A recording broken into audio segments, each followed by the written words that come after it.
পুষ্পিতা নিভু চোখে চাইল, মিহিক কণ্ঠে বিভ্রম। কিসের অ্যানিভার্সারি? সাহেদ মুচকি হেসে বলল, তোমার এখানে আসার। Happy anniversary to joining here. মেয়েটা যেন আকাশ থেকে পড়ে, চোখ মুখের বিস্ময় ঠিকরে আসে কথায়। ক বছর হলো? পাক্কা 2 বছর ম্যাডাম। পুষ্পিতার চন্দ্রমুখী আদলখানায় মেঘ ভিড়ল সহসা। উদাস চোখ সরিয়ে ফিরে চাইল দূরে, অস্পষ্ট আওড়ালো, এর মধ্যে 2 বছর হয়ে গেল। শাহেদ বলল, ফুলগুলো মা পাঠিয়েছেন। তুমি নাকি চারা গাছও চেয়েছ? পুষ্পিতার উত্তর এলো না। গভীর ধ্যানে ওই পারের আকাশ দেখছে সে। শাহেদ ভুরু গোছায়, গলার জোর বাড়িয়ে ডাকে, পুষ্পিতা শুনছ? মেয়েটা নড়ল একটু, সতেজ জারবেরা তুলল মুঠোয়, কোমল পুষ্পে আঙুল বুলিয়ে বলল, আন্টিকে ধন্যবাদ। আমি যে নিয়ে এলাম, আমাকে ধন্যবাদ দিলে না। আপনাকেও ধন্যবাদ। সাহেদ ফস করে শ্বাস ফেলল, হতাশ গলায় বলল, ধন্যবাদও যে কেউ এমন গোমরা মুখে দেয়, তোমাকে না দেখলে বুঝতেই পারতাম না। মাঝে মধ্যে তো একটু হাসতেও পারো। পুষ্পিতা চুপ করে রইল, ঠোঁটের নড়চড় নেই, হাসা তো দূর, জিভ ঘষে একটা শব্দ এলো না। তার নজর পিয়ানোর ফলবোর্ডে। শাহেদের হতাশা প্রগাঢ় হয়, মেয়েটা এত চুপচাপ নিস্পৃহ, এরকম শান্ত তরুণী তার দেখা প্রথম কেউ। আজ কয়েকশো দিন ধরে যে ওর চোখের সামনে থাকে, অথচ এক মুহূর্তের জন্য একটুখানি হাসতে দেখিনি। শাহেদের আক্ষেপ হয় মাঝে মধ্যে, যে দেখতে এত সুন্দর, যার কথার স্বর এত রিনরিনে, চোখ ঠোঁট সবেতে এক আমূল সৌন্দর্য, সে মেয়ে হাসলে কেমন লাগবে, দেখার ইচ্ছে জাগে ভীষণ। পুষ্পিতার নির্লিপ্ততা কাটাতে চাইল সে, স্ফূর্ত চিত্তে বলল, তুমি কিন্তু অল্প কদিনেই দারুণ শিখে ফেললে, কিন্তু সবসময় এই একই টন বাজাও কেন? গানটা কি খুব বেশি পছন্দ? অবশ্য অরিজিতের গান পছন্দ না হওয়ারও উপায় নেই। পুষ্পিতা এবারও নিরুত্তর। এই গান যে ওর কাছে কি, কাকে বোঝাবে, কিভাবে বোঝাবে? দু চোখে পশলা মাখা বিষাদ সে ঢাকতে চাইল পরের কথায়। প্রসঙ্গ পাল্টে শোধালো, বাচ্চারা কোথায়? বাইরে, মায়ের কাছে। সেই জন্যই তোমাকে ডাকতে এলাম, যাবে? ও মাথা নাড়ল, ছোট করে বলল, চলুন। রাত 8টা বাজতে চলল, অথচ এখনো ঘুম ভাঙেনি তীব্রর। গোটা দিনের সাথে পাল্লা দিয়ে সে দিব্যি বিছানায় লেপ্টে আছে, একবারও চোখ মেলেনি, খায়নি। ছেলের অবস্থায় দুশ্চিন্তায় ছটপট করছেন লুৎফা। সকাল দুপুর প্রত্যেক বেলা খাবার সামনে নিয়ে কাটালেন, তীব্র উঠলই না। ভদ্রমহিলা খাবার সমেত একবার ঘরে যেতে চেয়েছিলেন ওর, কিন্তু সাহস হয়নি। পাছে যদি বিরক্ত হয়, রেগে যায়। খেপে গেলে ছেলেটা তো নিজের মাঝে থাকে না আজকাল, কেমন অদ্ভুত আচরণ করে। 19-20 হলে ভেঙে চুরে মাথায় তোলে বাড়ি। তাই জামশেদও নিষেধ করেন খুব একটা ওর কাছে না ভিড়তে। কিন্তু মা তো, মায়ের মন কি আর অত নিষেধাজ্ঞা মানতে চায়? ভদ্রমহিলার ক্লান্ত চোখ হক চকিয়ে উঠল তীব্রকে নিচে নামতে দেখে। অমনি ছুটে গেলেন তিনি, হড়বড় করে শোধালেন, উঠেছিস বাবা? খিদে পায়নি? খাবার দেব? তীব্র কিছু বলল না, অগোছালো চিত্তে এক ধাপ নামলো সিঁড়ির। লুৎফা ফের বললেন, কি খাবি বাবা? ভাত দি? ঘাড় নাড়ল সে। নেশার তোর এখনো ভালো করে কাটেনি, টকটকে লাল চোখে ঝাপসা দেখছে অনেকটা। মাথার দুপাশ ফেপে উঠেছে ব্যথায়। 1 কাপ উষ্ণ কফি এই মুহূর্তে ভীষণ জরুরি, অথচ তীব্র টাটু শব্দ করল না। ঠোঁট নেড়ে কফি বলতেও যেন 1000 টন অনীহা। ও টলতে টলতে সোফায় এসে বসল। লুৎফা খাবার বাড়তে যাচ্ছিলেন, আচমকা দেওয়ালে আটা টেলিফোনটা তার স্বরে বাজে। কমলমতি রমণী বিরক্ত হলেন একটু। এই সময় আবার কে? ঝটপট গিয়ে রিসিভার কানে গুঁজলেন তিনি। গেটের সিকিউরিটি গার্ড ফোন করেছেন, কণ্ঠে নম্রতা, ম্যাডাম, ছোট স্যারের বন্ধু এসেছেন, নাহিদ, দেখা করতে চাইছেন, পাঠাবো? লুৎফা কিছু দ্বিধাদ্বন্দ্বে পড়লেন। তীব্র তো কারোর সাথে যোগাযোগ রাখতে চায় না। প্রখর দোটানা নিয়ে ছেলের দিকে চাইলেন তিনি। বিট্টু, নাহিদ এসেছে, দেখা করবি? তীব্রর শ্রান্ত চোখে চাইল, একটু চুপ থেকে বলল, ডাকো। লুৎফা অনুমতি দিয়ে ফোন রাখলেন। কিছু সময় পরেই বাড়ি ঢুকলো নাহিদ। 2 বছরে তার আমূল বদল ঘটেছে। স্কিন সেভ করা চকচকে গালগুলো খোঁচা খোঁচা দাড়িতে ঢাকা, বেশভূষায় পাকাপোক্ত সাহেবিয়ানা। সরল মুখখানায় আজকাল অল্প স্বল্প গম্ভীরতা থাকে, বিলুপ্ত সেই বোকা বোকা ভাব। নাহিদ চৌখাটে এসে থমকায়। সোফায় বসা তীব্র ঠিক তার মুখোমুখি। কতদিন পর দেখা। আবেগের ঘন ঘটায় ছেলেটা আপ্লুত হয়ে পড়ল। পুরনো সুরম্য অতীত ভেবে চোখের কোণে চিকচিক করলো জল। ইস, কি অবস্থা বিট্টুর! হ্যাঁ, আগে উস্কো খুস্কো ছিল, কিন্তু তাই বলে এতটা অগোছালো, এতটা বিধ্বস্ত? বিট্টু, কত রাত ঘুমাস না তুই? নাহিদের বুকের ভেতরটা ঝুম করে ডুব দিল বিষাদে। আচ্ছা, ওদের সে বিট্টুটা কোথায়, যে কথায় কথায় নাহিদকে ধমকাতো? ভাইয়ের মতো গলা জড়িয়ে এক বিছানায় ঘুমাতো দুজন, যার চোটপাটে নাহিদ রাতে ঠিকঠাক ঘুমাতে অবধি পারেনি। আর ওই যে তীব্র পড়তে বসার দৃশ্যগুলি, ঘুমে টলতে থাকা নাহিদকে জোর করে সামনে বসিয়ে রাখা, আনাড়ি হাতে রান্না করার সময়টা, প্রতি সপ্তাহের একটা রাত বন্ধুমহল হই হই করে কাটানো, কোথায় গেল সব? নাহিদ হাত ভাঁজ করে এনে সিক্ত চোখ মুছল, কনুইয়ে গোটানো শার্টের হাতা ভিজল কিছুটা, কিন্তু তীব্র যেমন পাথর বেসে ছিল অমনি বসে থাকে। রাগ, ক্ষোভ কিংবা ভালো লাগা, মুখায়বে কোনো কিছুরই কোনো চিহ্ন নেই। লুৎফা হেসে বললেন, নাহিদ কেমন আছো? ভালো। আপনি কেমন আছেন? ভালোই। বসো, কথা বলো, আমি আসছি। লুৎফা রান্নাঘরের পথ ধরলেন, গতিতে ভীষণ ব্যস্ততা। তীব্র সারাদিন দাঁতে দানা কাটেনি, একটু খেতে চাইলো, দেরি করা যাবে না, যদি ফের মদ ঘুরে যায়। তীব্রর পা দুটো সেন্টার টেবিলের ওপর তোলা, নাহিদ কাছে এলে নামালো সেটা, সামনের সোফা দেখে বলল, বস। ছেলেটা ছলছলে চোখে চেয়ে রয়, প্রচণ্ড ইচ্ছে জাগে একবার গিয়ে জড়িয়ে ধরতে, ওকে গেল না, বসলো চুপচাপ। ও বলল, হঠাৎ এলি, কি ব্যাপার? নাহিদ পাল্টা প্রশ্ন করলো, তুই কি খাওয়া দাওয়া ঠিক করে করিস না বিট্টু? অনেক শুকিয়ে গেছিস। তীব্র বাঁধ সাধল কথাতে, বিরক্তি নিয়ে বলল, এসব ফ্যাচ ফ্যাচ শুনতে চায় না, যেটা বলতে এসেছিস সেটা বলে বিদেয় হ। মুখের ওপর কর্কশ জবাবে নাহিদের মন খারাপ হলো না। সে তো জানে তার বন্ধু এখন কি অবস্থার মধ্য দিয়ে যাচ্ছে। কথা বলতে সময় নিল সে, ভেতরটায় আবেগ সামলে স্বাভাবিক হওয়ার চেষ্টা। সে তো আর তীব্রর মতো পাথুরে মানব নয়, তার কষ্ট হয়, দুঃখ হয়। নাহিদ চাইলেও এসব অনুভূতি কঠোরতার আড়ালে লুকিয়ে ফেলতে পারে না। জিভে ঠোঁট চুবিয়ে হাতের কাঠটা বাড়িয়ে দিল সে, বলল, এই সপ্তাহে আমার আর নোহার কাবিনের তারিখ ঠিক হয়েছে। তুই যদি আসতি না, মানে নোহাও খুব করে চাইছিল, ও তোকে ফোন করেছিল অনেকবার, ধরিসনি। আমার সাথেও আসতে চেয়েছিল, আমি মানা করলাম। তাই বলছিলাম যে যদি থাকিস বিয়েতে, আমি নিজে এসে তোকে নিয়ে যাব না হয়। তীব্র সাথে সাথে বলল, যাব না। নাহিদের উদ্বেগ চুপসে যায়, যদিও জানতো এমনটাই হবে। বিট্টু যে এখন গাজীপুরের নাম শুনতেও পারে না, অথচ ওর জন্য এতদিন নাহিদ বিয়ে করেনি। নহাও রাজি ছিল না। তাদের জীবনের সব থেকে গুরুত্বপূর্ণ দিন। পুষ্পিতা তো আগে থেকেই নেই, তীব্র যদি না থাকে। কিন্তু বিপত্তিটা বেঁধেছে আয়েশার স্ট্রোক হতেই। ভদ্রমহিলা 1 মাস আগে আচমকা অসুস্থ হয়ে পড়েছিলেন, ডাক্তার হাসপাতাল ছোটাছুটি করিয়েও সুস্থ হলেন শেষে। তার পরপরই নোহার গ্র্যাজুয়েশন পার করিয়ে বিয়ে দেওয়ার যে চিন্তা ছিল, সেথায় এখন আমূল বদল এসেছে। যদি হুট করে ওনার কিছু হয়ে যায়, তখন মেয়েটার কি হবে? চোখ বোঝার আগে যদি নাহিদের হাতে তুলে দেওয়া যায়, সেই জন্যই রাতারাতি দুই পরিবার বৈঠক বসিয়ে সিদ্ধান্ত নিয়েছে কাবিনের। কিন্তু বিট্টু যদি সত্যিই না যায়? নাহিদ চোটপাট করতে পারল না, খুব রাগ দেখে অধিকারও ফলালো না, কেবল তীব্রর অসুস্থতা ভেবে শুধু টলমল চোখে বসে রইল অমন। তীব্র চসূচক শব্দ তুলল জিভে, এখানে কানার মতো কিছু হয়েছে? এমন ভাব করছিস যেন আমি না গেলে মহাভারত অশুদ্ধ হয়ে যাবে।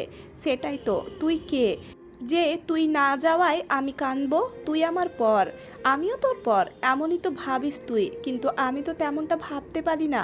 সেই জন্য সবার প্রথম কার্ডটা নিয়ে ছুটে এসেছি তোর কাছে। কিন্তু তুই তো পণ করেছিস গাজীপুরে পাও ফেলবি না। দোষ করলো পুষ্পিতা। তীব্র গর্জে উঠল মাঝপথে, ওর নাম নিবি না। হুঙ্কার শুনে থেমে যায় নাহিদ, কিছু সময় থম ধরে থাকে, তারপর আচমকা গিয়ে ওর সামনে বসে পড়ল। তীব্র ভড়কে যায় নড়চড়ের আগেই। নাহিদ ভেজা চোখে অনুনয় করল, প্লিজ বিট্টু, তুই প্লিজ আয়। আমার জীবনের এত বড় একটা দিন, তোকে ছাড়া আমি কল্পনা করতে পারবো না। প্লিজ, আমি হাত জোর করছি, দরকার হলে তোর পা ধরছি। নাহিদ হাত বাড়াতে গেলেই তীব্র ছিটকে পা সরালো, রেগে বলল, কি হচ্ছেটা কি? পাগল হয়েছিস? হ্যাঁ হয়েছি। তুই নিজে ভালো নেই, আমাদেরকেও ভালো থাকতে দিচ্ছিস না। আমি শেষবারের মতো বলে দিচ্ছি, বিয়েতে তোকে থাকতেই হবে। তুই যদি না যাস, খোদার কসম আমি মাঝপথে বিয়ে ছেড়ে কোথাও একটা চলে যাব। জেদ তোর একার নেই, আমারও আছে। তীব্র চুপ। একভাবে নাহিদের চটচটে মুখখানা দেখলো কিছু পল, ফস করে শ্বাস ফেললো সে। ঠিক আছে, যাব। উচ্ছ্বাসে ফেটে পড়লো ছেলেটা। সত্যি তুই যাবি?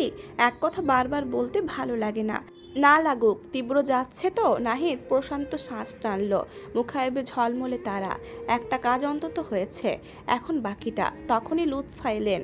ফুলিও ছুটে ছুটে খাবার রেখে যাচ্ছে। কত আয়োজন! চারকোনা টেবিলটা মুহূর্তে ভরে গেল তাতে। লুৎফা এসে বললেন, বিট্টু আয় বাবা, নাহিদকে নিয়ে খেতে আয়। ও বলল, পরে খাবো। কেন? সারাদিন তো কিছু খেলি না, এখন আবার? সারাদিন যখন না খেয়ে মরিনি, তাহলে 2 ঘন্টা পর খেলেও মরবো না। ঢেকে রাখো। লুৎফার মুখটা কালো হয়ে যায়। নাহিদ খেয়াল করলো সেটা, আগ বাড়িয়ে বলল, আন্টি আমি তো আপনাদের নিজেদেরই লোক, আমাকে বেড়ে খাওয়াতে হবে না। আর বিট্টুকেও না হয় আজকে আমি সার্ভ করব। আপনি বরং যান, ঘরে গিয়ে বিশ্রাম নিন। লুৎফার মন খচখচ করছে, কিছুটা আহতও হলেন। ভেবেছিলেন আজ ছেলেটাকে নিজের হাতে বেড়ে খাওয়াবেন। কতগুলো দিন তীব্র তার সামনে বসে ভাত খায়নি। আজ তো নেশার চক্করে দুর্বল হয়ে বাসায় ঘুমাচ্ছিল। অন্যদিন তো এই সময় বাড়ির আশপাশেও তাকে খুঁজে পাওয়া যায় না। মনের ক্লেশ তিনি মনেই চাপা দিলেন। জামশেদ ঘরে একা আছেন, শরীর ভালো নেই বলে ফিরেছেন তাড়াতাড়ি। ভদ্রমহিলা মাথা নেড়ে চলে গেলেন সে পথে। নাহিদ কিছুক্ষণ পোস্তান দেখলো রমণীর। এসির মাঝেও ঘামছে সে, চেহারায় উসখুসের ছাপ, ধরফর করছে বুকখানা। তীব্রর দুর্দর্শীয়তায় সবটা ধরা পড়ল। কণ্ঠ সন্নিহার, তুই কি আরও কিছু বলবি? চটক কাটার ন্যায় মুখ তুলল সে। এলোমেলো চিত্তে কথা খুঁজল কিছুক্ষণ। কিছু তো বলার জন্য ছটপট করছে ভেতরটা, কিন্তু শোনার পর বিট্টুর প্রতিক্রিয়া কী হবে সেটাতেই ভয়। মুখ খুলল রয়ে শোয়ে, ইয়ে বিট্টু, আমার সাথে না ওরাও এসেছে। তীব্র নীরস চাউনি দপ করে জলে হেলে থাকা পিঠ শটান করে সহসা। সচেতন কণ্ঠে বলল, কারা? সাফিনরা? ঢোক গিলে মাথা নাড়ল নাহিদ। তীব্র তড়াক করে উঠে দাঁড়ালো, চেঁচিয়ে বলল, তুই ওদের সাথে এনেছিস? কেন? আমি বারণ করিনি? বল, করিনি বারণ? নাহিদ ঘাবড়ে গেল, কণ্ঠে উদ্বেগ। বিশ্বাস কর, আমার কিছু করার ছিল না। ওরা খুব অনুরোধ করছিল তোর সাথে দেখা করবে বলে। না, আমি ওদের সাথে দেখা করব না। ওরা যেন এখানে না আসে। এখনই যেতে বল ওদের, এখনই। তীব্রর কণ্ঠ শক্ত, ক্রমে আওয়াজ বাড়ছে। নাহিদ বলল, একটু শান্ত হ প্লিজ, ওরা দরজার বাহিরেই দাঁড়িয়ে আছে। তীব্র কিছু বলবে, পূর্বে কতগুলো পায়ের শব্দ এলো এখানে। মুশফিক, মিরাজ আর শাফিন এসেছে। আরমান 2 দিন হলো অফিসের কাজে বাইরে গিয়েছে ঢাকার। চেনা 3জনকে দেখে মুখের পেশি বদলে গেল তার। তর্জন দিল চড়া গলায়, দাঁড়া। ওরা থমকায়, চলতি কদম সমেত দাঁড়িয়ে যায় স্থানে। তীব্র চোখ মুখে জলজল করছে ক্রোধ। বলল ভীষণ কঠোর স্বরে, যে পথে এসেছিস সে পথ ধরেই বেরিয়ে যা। কেউ আসবি না এখানে, কেউ না। 3জন মুখ চাওয়াচাই করে, চোখে ওদের অন্যরকম ভাষা। সবার আগে মুখ খুলল মিরাজ, কেন? কি করেছি আমরা? আমাদের ওপর তোর কিসের এত রাগ? তীব্র মুখ ঘুরিয়ে নেয়, তার নিশ্চুপতায় একটু সাহস মিলল ওদের। মুশফিক 2 পা এগিয়ে আসে, কণ্ঠে মোলায়েম, তুই এরকম করছিস কেন বিট্টু? আমাদের অন্যায়টা কি? নাহিদ তোর কাছে আসতে পারে, শুধু আমরা পারি না কেন? বল না, আমরা কিছু করলে বলে দে, দরকার পড়লে মার, তাও এরকম দূরে সরিয়ে রাখিস না। তোকে ছাড়া আমরা কেউ ভালো নেই। তীব্র চোখ তখনও অন্যদিকে, পাষাণ্ডের ন্যায় বলল, আমার কোনো বন্ধুর দরকার নেই। সাফিন মুখ শক্ত করলো, লম্বা পায়ে এসে দাঁড়ালো তার সামনে। এত সহজে কথাটা বলতে পারলি বিট্টু? শব্দগুলো উচ্চারণ করতে তোর একটুও কষ্ট হলো না? অথচ তোর সাথে দেখা হয় না দেখে, সামনাসামনি দুটো কথা বলতে পারি না দেখে আমরা এক দণ্ডও শান্তিতে শ্বাস নিতে পারছি না। সামনে নাহিদের বিয়ে, আমাদের বন্ধু মহলে প্রথম বিয়ে কারোর। আমাদের সবার তো একসাথে আনন্দে হৈ হৈ করার কথা। বিট্টু চল না, আমরা সে আগের মতো করে মিলেমিশে থাকি। দেখ, তোর নিষেধ সত্ত্বেও আমরা সব ভুলে ছুটে এসেছি আজ, আর তুই আমাদের এভাবে তাড়িয়ে দিচ্ছিস। তীব্রর মন গলল না, অটল তার কণ্ঠস্বর, আমি তোদের সাথে কোনো কথা বলতে চাই না। যেতে বলেছি যা। সাফিন খেয়ে হারালো সহ্যের যে দেখে বলল, না যাব না। তুই আগে উত্তর দে, আমাদের অপরাধ কি? তোকে বেশি ভালোবাসি, সবসময় তোর ব্যাপারে প্রায়োরিটি লিস্টের ওপরে রাখি, এটা আমাদের দোষ? কোথাকার কোন পুষ্পিতার জন্য তুই এভাবে আমাদের দূরে ঠেলে দিতে পারিস না বিট্টু? তোর কি একটুও খারাপ লাগে না? একটু মনেও পড়ে না আমাদের একটা মেয়ের জন্য? সব ভুলে গেছিস? এই আমরা তোর বন্ধু ছিলাম, এত টুনকো তোর বন্ধুত্ব। গড়গড়ে কথায় দাড়ি টানলো সাফিন। নাহিদ চোখ খিচে জিভ কাটলো। সাফিনটা উত্তেজনায় আবার পুষ্পিতার প্রসঙ্গ তুলে ফেলেছে। একটু আগে ওই মেয়েকে নিয়ে বলায় বিট্টু যেভাবে চটে গিয়েছিল, এখন কি করবে কে জানে। সাফিনের শেষ কথায় ঝট করে ফিরল তীব্র। দুই ভুরু উঁচিয়ে বলল, এসব তুই বলছিস সাফিন? তুই বলছিস বন্ধুত্বের কথা? তুই নিজে আদৌ বুঝিস বন্ধুত্ব কি? ছেলেটা বিভ্রান্ত হয়, এক পল বাকিদের সাথে মুখ দেখাদেখি করে, বুঝতে না পেরে বলে, মানে? তীব্র দাঁড়িয়েছিল এতক্ষণ, আবার বসে পড়ল জায়গায়। সোফায় ফমে মাথা রেখে চোখ বুঝলো ক্লান্ত মুখে। নিরুৎসাহিত বলল, তোকে কোনো কৈফিয়ত দেব না আমি। চলে যেতে বলেছি চলে যা। এসব নোংরা কাসন্দি ঘাটতে ইচ্ছে করছে না আমার। সাফিনের কপালে ভাঁজ পড়ল, তলিয়ে গেল রহস্য। কি বলতে চাইছে বিট্টু? মুশফিকের খটকা লাগে, সতর্ক চিত্তে শোধায়, তুই এরকম কথা কেন বললি বিট্টু? সাফিন কি কিছু করেছে? তীব্র চোখ বন্ধ রেখে জানালো, সেটা ওকে জিজ্ঞেস কর। সব কটা চোখ একই সাথে মুখের ওপর পড়তেই সাফিনের সব প্যাচ বেঁধে যায়। হতবম্ব হয়ে বলে, কি আশ্চর্য, তোরা আমাকে এভাবে দেখছিস কেন? আমি কি করেছি বিট্টু? এসব কি ফাজলামো? হ্যাঁ, এমন ঘুরিয়ে পেঁচিয়ে না বলে যা বলা সোজাসুজি বলতে পারিস না? আমি কিছু করলাম? আর আমি জানি না, কিছু ঘটলে আঙুল সবসময় আমার ওপর ওঠে কেন? শেষ দিকে তার গলার জোর বাড়ল, কিন্তু হেসে উঠল তীব্র শ্লেষের হাসি, চাইল ভীষণ শান্ত চোখে, তুই কি সত্যি কিছু করিসনি? সাফিন অনড় চিত্তে জবাব দেয়, কি করব? তোর সাথে দেখা করতে এসেছি বলে আমার ওপর যা তা অভিযোগ তুলবি তা তো হতে পারে না। তীব্রর বিলাতি চোখ টিমটিমে এক পেশে হেসে বলল, তুই আসলেই জাত অভিনেতা সাফিন। সত্যি আমি মুগ্ধ না হয়ে পারছি না। আচ্ছা একটা কথা বল তাহলে, আমি সেদিন ট্রাকটাকে যাবার জন্য যথেষ্ট জায়গা দিয়েছিলাম, অথচ ওটা তাও ছুটে এসে আমার জিপে ধাক্কা মারলো কেন সাফিন, তুই জানিস? সাফিনের বক্ষস্থল ছ্যাদ করে উঠল, রুদ্ধ মস্তিষ্কে শুষ্ক হাওয়া ঢুকলো এক ফালি, যাতে আটকে পড়ল শ্বাসের তোড়। তীব্র চোখের চাউনি শান্ত, কিন্তু সাফিনের মনে হলো এই দৃষ্টির তোপেই হাত পা জমে বসেছে তার। সাদাটে চোখে এমন কিছু মেশানো, যা হয়তো কারো অতলে রাখা সব কিছু প্রযত্নে পড়তে পারে। হাওয়ার মতো ছুটে এসে তীব্রর পা দুটো চেপে ধরল সাফিন, হাওমাও করে বলল, বিট্টু আমার ভুল হয়ে গেছে, আমাকে মাফ করে দে ভাই। নাহিদ, মুশফিক, মিরাজ বিস্ময়ে নিস্পন্দ হয়ে পড়ে, বাজ পড়ল তাদের সকলের মাথায়। মুশফিক হতবাক হয়ে বলল, এর মানে তোর অ্যাক্সিডেন্টের সাথে সাফিন যুক্ত? তীব্র নড়চড়হীন, উদ্বেগ শূন্য, নিষ্প্রাণ চাউনি সফেদ সিলিংয়ে আটকে খুব আস্তে বলল, পা ছাড় সাফিন। সে শুনল না, বরং আরও দৃঢ় করলো বাঁধন, কেঁদে কেটে বলল, না আমি ছাড়বো না, তুই আমাকে মাফ করে দে বিট্টু। আমি তখন নিজের মাঝে ছিলাম না, কি করতে কি করেছি, আমার সত্যি অনেক বড় ভুল হয়ে গেছে। মুশফিক রাগে কিড়মির করে উঠল, তেড়ে গিয়ে খপ করে তুলল ওকে, প্রকট চোখে চাইল সাফিন। মুশফিক শার্টের কলার খামচে ধরে চোখে মুখে ঘৃণার পাহাড় নিয়ে বলল, তুই এত বড় অমানুষ সাফিন, এত বড় অমানুষ তুই? তার মানে ওই ট্রাক ভাড়া করে তুই বিট্টুর অ্যাক্সিডেন্ট করিয়েছিস? সাফিন সাফাই দিতে চাইল, পূর্বেই তার বাহু খাবলে নিজের দিকে ফেরালো মিরাজ। উসমায় থরথর করে বলল, তুই তাহলে এতদিন নাটক করছিলি আমাদের সাথে? তুই সেই মেন কালপ্রিট যার জন্য আজ বিট্টুর এই অবস্থা? কি করে পারলি বল, কি করে পারলি তুই?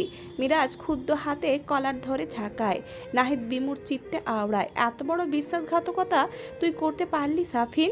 এক এক বন্ধুর এক এক অভিযোগে সাফিন ধৈর্য খোয়ায় ফের, নরম মুখের গড়নে বদল ঘটে সহসা। ঝাড়া মেরে কলার থেকে মিরাজের হাত ছড়ালো সে, ক্ষোভে একাকার হয়ে বলল, হ্যাঁ পারলাম, পারলাম আমি। তোরা আমার জায়গায় থাকলে তোরাও পারতি। এখন এত লেকচার দিচ্ছিস তো, খারাপ ভাবছিস আমাকে? কিন্তু একটা কথা সত্যি করে বলতো, আমি যে ওকে বন্ধু ভেবেছি, ও কি করেছে আমার জন্য? পুষ্পিতা মেয়েটাকে তো আমি আগে পছন্দ করেছিলাম, বিট্টু সেটা বুঝেও ছিল, কিন্তু তাও তোদের সবার সামনে আমাকে সাবধান করে দিল আমি যেন পুষ্পিতার দিকে আর না তাকাই। কেন? মেয়েটার ওপর ওর নজর পড়েছিল বলে। মেয়েটা ওর হয়ে গেছে, আর আমার ইমোশনের কোনো দাম নেই। সেদিন আমি যদি পুষ্পিতাকে ভুল করে তুলে না নিয়ে যেতাম, বিট্টুর সাথে ওর কোনো দিনও দেখা হতো? আমি তো ওকে সেই দিনই বলেছিলাম যে আমার পুষ্পিতাকে ভালো লেগেছে, বিয়ের কথাও বলেছি, কিন্তু ও কি করলো? ওর পাওয়ার আছে, তাইও যা বলবে তাই ঠিক। আর আমি কেউ না, কিচ্ছু না। তাও আমি মেনে নিয়েছিলাম, ভেবেছিলাম মায়ের চিকিৎসার টাকা দিয়ে সাহায্য করেছে, তাই এসব মনে রাখবো না। কিন্তু ওর আমার চুপ থাকা সহ্য হলো না। আমাকে দেখিয়ে দেখিয়ে পুষ্পিতার সাথে মেলামেশা, হাসাহাসি, রোম্যান্স, আমার চোখের সামনে মেয়েটাকে জড়িয়ে ধরে নাচ করছে, আমাকে পাঠাচ্ছে আংটি কিনে আনতে। এসব করতে গিয়ে আমার যে কষ্ট হতো কেন বুঝলো না বিট্টু? ও মন্ত্রীর ছেলে, চাইলেই দেশের সেরা মেয়েকে বউ হিসেবে পাবে। তাহলে পুষ্পিতাকে তো পারতো আমার হাতে তুলে দিতে, কিন্তু তা করলো না। নিজে উঠে পড়ে লাগলো মেয়েটার পেছনে, যে নিজের খায়েশ মেটাতে বন্ধুকে কষ্ট দেয়। সে কেমন বন্ধু বল? বলছে কেমন বন্ধু? সবাই স্তব্ধ, বিস্মিত, হাঁ করে চেয়ে রইল শুধু। মিরাজ স্তম্ভিত আওড়ালো, সাফিন তুই জানিস তুই কি বলছিস? হ্যাঁ জানি, জানি বলেই তো বলছি।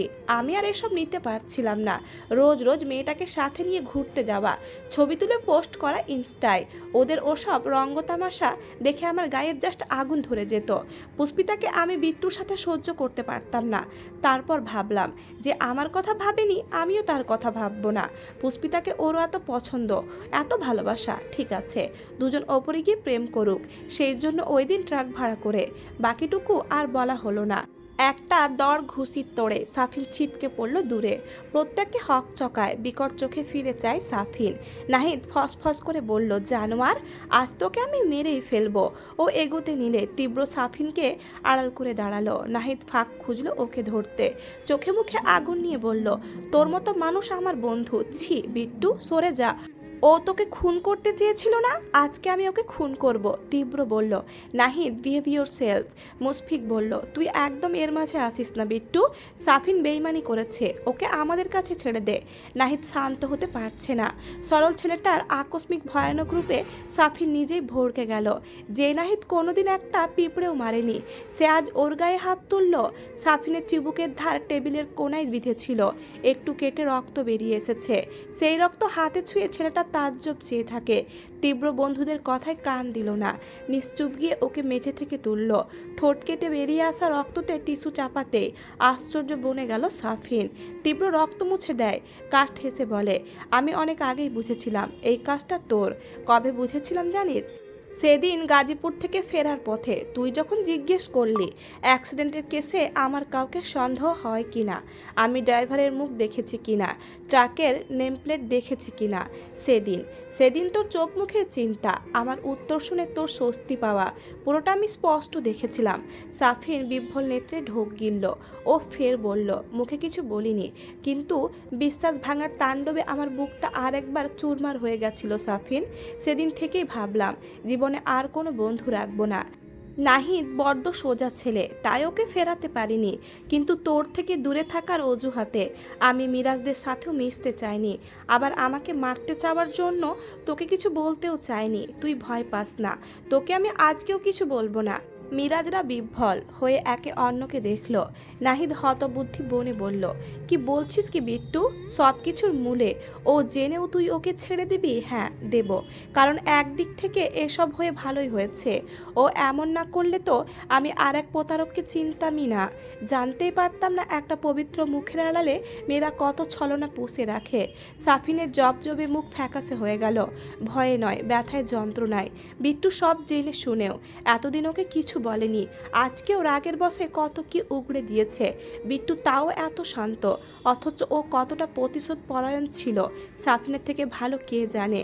কেউ চোখ তুলে চাইলেও গায়ে হাত তুলতো। সে আজ একটা শোকের তোপে ছেলেটা এমন পাথর হয়ে গেছে। পুষ্পিতার প্রতি এত ভালোবাসা বিট্টুর, যার দূরে যাওয়ায় ছেলেটা আজ নিজের মাঝে নেই। মিরাজ বলল, বিট্টু তুই প্লিজ এই ব্যাপারটা অন্তত এভাবে ছেড়ে দিস না। ও যা করেছে তাতে ওকে ইমিডিয়েট পুলিশে দেওয়া উচিত। আমি এখনই আঙ্কেলকে ডেকে আনছি। ও পা ফেলতে গেলে তীব্র বাধা দিল, বলল, না আমি যা বললাম তাই হবে। তারপর সাফিনের এলোমেলো জামাটা সে ঠিকঠাক করে দেয়। তুই এখন যা সাফিন, আর কখনো আমার সামনে আসিস না। তোর জন্যে আমি একটা নতুন দুনিয়া চিনেছি, তাই চাইবো তোর আর পুষ্পিতার মতো সব প্রতারক যেন পরের বার ফুল হয়ে জন্মায়। তাহলে অন্তত তোরা বুঝবি কোনো কিছু ছিঁড়ে নেওয়ার ব্যথা কাকে বলে। বিট্টু কিছু শুনবো না আমি, যা। তীব্র ধাক্কা মারল ওকে, পড়ে যেতে নিয়েও নিজেকে সামলায় সাফিন। তারপর অসহায় চোখে মিরাজের দিকে চাইল, সহসা মুখ ফিরিয়ে নিল সে। এরপর মুশফিককে দেখল সাফিন, সেও তাই। নাহিদও কটমটিয়ে চেয়ে, চোখের ভাঁজে কি অপার ঘৃণা। বন্ধুদের এই দৃষ্টিতে সাফিনের বুক খণ্ড খণ্ড হয়, অপরাধ বোধে চুইয়ে আসে মন, ভেতরটায় উথলে আসা কান্না ঠেসে সে বাড়ি ছাড়ে দ্রুত। তীব্রর চোখের কোণে জল জমেছে। কেউ দেখার আগেই আঙুল দিয়ে ছিটকে ফেললো সেটুকু। ঘর জুড়ে নীরবতা, কারো মুখে কথা নেই, প্রত্যেকেই নিথর চিত্তে দাঁড়িয়ে। ভান্ডারের শব্দবাক্য হয়তো শুষে নিয়েছে সাফিন। সাফিনের প্রতারণা আর সেই নীরবতাকে সাক্ষী রেখে ওপরের সিঁড়ির দোরগোড়ায় স্তম্ভের ন্যায় দাঁড়িয়ে রইলেন জামশেদ। খসখসে মুঠোয় সিমেন্টের শক্ত হাতলটাকে চেপে ধরলেন শুধু। প্রহরে প্রহরে রাত্রির মাত্রা তখন অনেক। শুনশান রাস্তায় ফুটপাত ধরে হাঁটছিল সাফিন। মুখের দশা দুরহ, পরিতাপের আগুনে ছারখার হচ্ছে বুক। আজ যেন হাড়ে হাড়ে টের পেল, রাগ হিংসে কখনো কারোর জন্য ভালো কিছু বয়ে আনে না। এই যে সাফিন, আজ কেমন চোখের পলকেই সব হারিয়ে ফেলেছে। বিট্টুর মতো বন্ধু, যে কিনা আজ অবধি ওকে বিপদে একা ফেলে যায়নি। মায়ের চিকিৎসা থেকে শুরু করে সব বিপদে আজ পর্যন্ত নির্দ্বিধায় পাশে দাঁড়ানো মানুষটাই তো বিট্টু। তারপর মিরাজ, মুশফিক, নাহিদ, ওরাও তো ওর থেকে দূরে সরে গেল। আরমান যখন সবটা শুনবে হয়তো সেও চলে যাবে। এত বছরের বন্ধুত্ব কি সাফিন একমাত্র নিজের ভুলেই শেষ করে দেয়নি? ছেলেটার অস্থির লাগে, বক্ষপটে ফ্যাস ফেসে শ্বাস। ফুটপাতের আইল ধরে ধপ করে বসে পড়ল সে। মাথার চুল টেনে টেনে ঝরঝর করে কাঁদল কিছুক্ষণ। আচ্ছা, ও কি আবার পেছনে ছুটে যাবে? আবার গিয়ে পা ধরবে বিট্টুর? ওকে মারুক, ওকে কাটুক, যা ইচ্ছে করুক, সব সাফিন মাথা পেতে নেবে। এই যে বিট্টু কিছু না বলে ছেড়ে দিল, এতে যেন তার অনুশোচনার পাহাড়টা প্রচণ্ড ভারী হয়েছে। এই ভার কি করে বইবে সাফিন? বিবেকের দংশনে প্রতিনিয়ত ধুকে ধুকে মরে যাবে না? আচমকা একটা নীল জিপ এসে ব্রেক কষল সেথায়। শব্দে চোখ তুলে চাইল সাফিন। পুলিশের গাড়ি, ইউনিফর্ম পরা লোকগুলো পটাপট নামলেন। মুখের সামনে পুলিশ দেখে সাফিন উঠে দাঁড়ালো। সবার সামনের লোকটা শোধালেন, তুই সাফিন? মাথা নাড়ল ও। অফিসার বললেন, চল। চল মানে? কোথায় যাব? শ্বশুর বাড়ি। তোকে আপ্যায়নের ব্যবস্থা করেছি। মাথায় আকাশ ভাঙল তার। কেন? কি করেছি আমি? ভদ্রলোক ফটাফট বললেন, সাথে ইয়াবা নিয়ে ঘোরার কারণে তোকে গ্রেফতার করা হচ্ছে। সাফিন জড়বুদ্ধি বনে রইল। ইয়াবা? কি উল্টাপাল্টা কথা বলছেন? আমার কাছে ইয়াবা থাকবে কেন? উল্টাপাল্টা কথা? এই, ওকে চেক করো তো। পাশের লোকটি ধমকে বললেন, হাত তোল। সাফির নাক ফুলিয়ে 2 হাত তুলল। একে মন মেজাজ খারাপ, তার উপর এইসব উটকো অশান্তি। ভদ্রলোক ওর বুক পকেট থেকে হাত নামিয়ে সারা গা হাতালেন। প্যান্টের পকেটে হাত ঢুকিয়ে আবার বের করলেন সেটা। মুঠোর মধ্যে কতগুলো প্যাকেট এলো সাথে, যা দেখে চমকে উঠল সাফিন। বিস্ময়ে থমকে বলল, এসব এসব কি করে? অফিসার চট করে ওর কলার মুঠোয় পড়লেন। কটমটিয়ে বললেন, নেই নাকি? তাহলে এগুলো কি? বিশ্বাস করুন, এসব কোত্থেকে এলো আমি জানি না। জানিস কি না জানিস না, সেসব থানায় গেলেই বোঝা যাবে। এই তোলো ওটাকে। সহসা দুজন দুহাত চেপে ধরে হিড়হিড় করে তাকে গাড়িতে টেনে তুলল। সাফিন ছাড়া পেতে হাঁসফাঁস করে ওঠে, চিৎকার করে বলে, স্যার আমি কিছু করিনি, আপনাদের কোথাও ভুল হচ্ছে, আমার কথাটা একবার শুনুন। অফিসার ক্রুর হেসে সামনের সিটে বসলেন। গাড়ি ছাড়া হলো। সাথে সাথে কাউকে একটা ফোন করলেন তিনি। হিষ্টচিত্তে বললেন, কাজ শেষ স্যার, তুলেছি গাড়িতে। আপনি ভাববেন না, যেমন যেমন বলেছেন তেমন তেমনই করব। এমন কেস ফাইল করব না, মরার আগ অবধি জেলে বসে পচবে।